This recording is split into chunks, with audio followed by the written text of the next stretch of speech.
So as I'm sure with any designer, I've become slightly obsessed with Pinterest over the years, as it is just such a fun aesthetic feed to get lost in, creating those vision boards of your dream life and also just finding inspiration for upcoming projects. But aside from getting lost in the visual oasis that is Pinterest, I found it to be such a powerful platform to help drive traffic to your website. So today I wanted to go over some tips for you to also utilize it for your website or blog.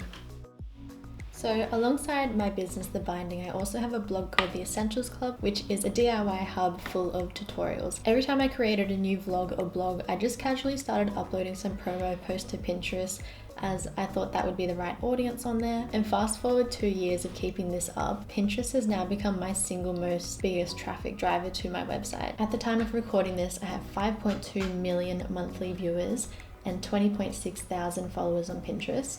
And out of the 188,000 visitors to my site monthly, Pinterest helps generate 62,000 of those. That's about a third of all my traffic. So knowing all of that, I really wanted to put together some tips today to share with you so that you could utilize this platform as well in increasing some traffic to your website. So let's jump into the details. So first up, think of Pinterest as more of a creative search engine. Its best asset is that people are generally going there to search for something, so it's up to people like us to help fill in the gaps for them. So this could be sewing tutorials, beauty tips, business tips, recipes, fitness guides, or even just how to groom your cat. People are literally searching for everything and anything, so if you're not on there, they can't find you.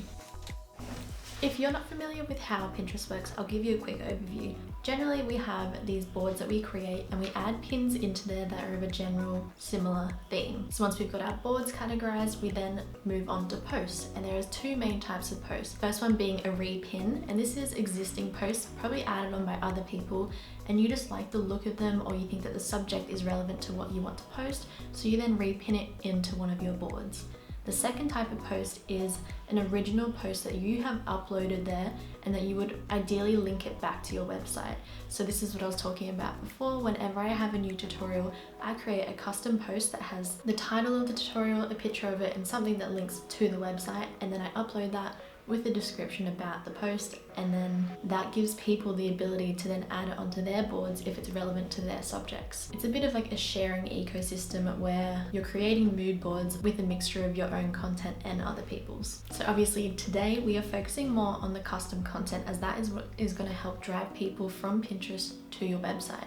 Because if it's got a strong call to action, it's filling in the gap for someone, they're obviously going to be intrigued and want to find out more, which means they'll click through to your website. I'll take you through the process of how I create my own custom designs and upload them, and key pieces that you should include in yours. To ensure a pin is discoverable, we need to optimize the content so that people can find it in their searches. And then once they have found it, it needs to be enticing enough that people want to click through to find out more. So without fail, every time I add a new pin, this is what I include. I use a template that has my branding on it. This way it's instantly recognizable to my audience and is less likely to get stolen. This includes consistent colors, font, and layout style. Secondly, I make sure these final posts are vertical, as they stand out more when people are scrolling. I'll add a punchy title so that it stands out when people are scrolling and hopefully creates interest enough to click through and see more. I fill the description section of the post full to the brim with information all about what the blog or vlog goes over. Remember, Pinterest is more like a search engine, and all these keywords will help people on their seeking journey. I then tend to create and share multiple posts. That way it has more potential to appeal to different audiences and reach more accounts. I do this by experimenting with different wording in the title and feature images. Some other side notes to remember to help optimize your account in general is to update your profile description. So this is the about section in your settings. In this section, you should add a really tight and informative overview of what you offer and what people can get from you.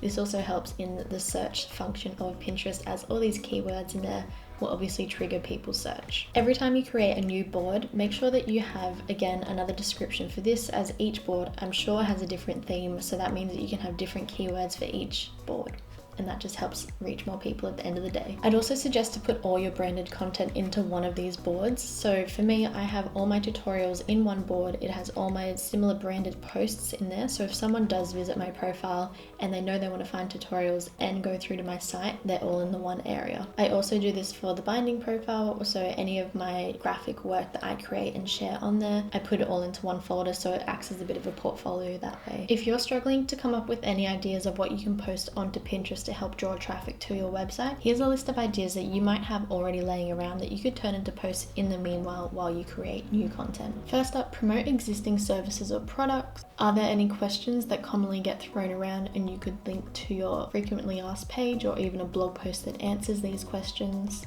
If you have a blog already, find some posts you think would benefit from sharing. Do you have an about or values page that you could extract interesting subjects from? Is there anything about your business or project that might add value or encourage action?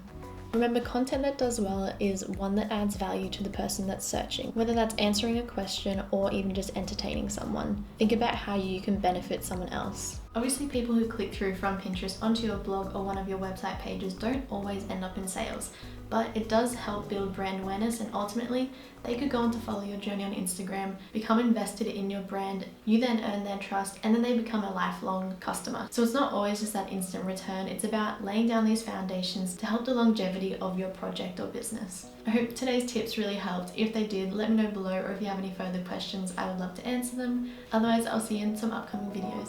Thanks!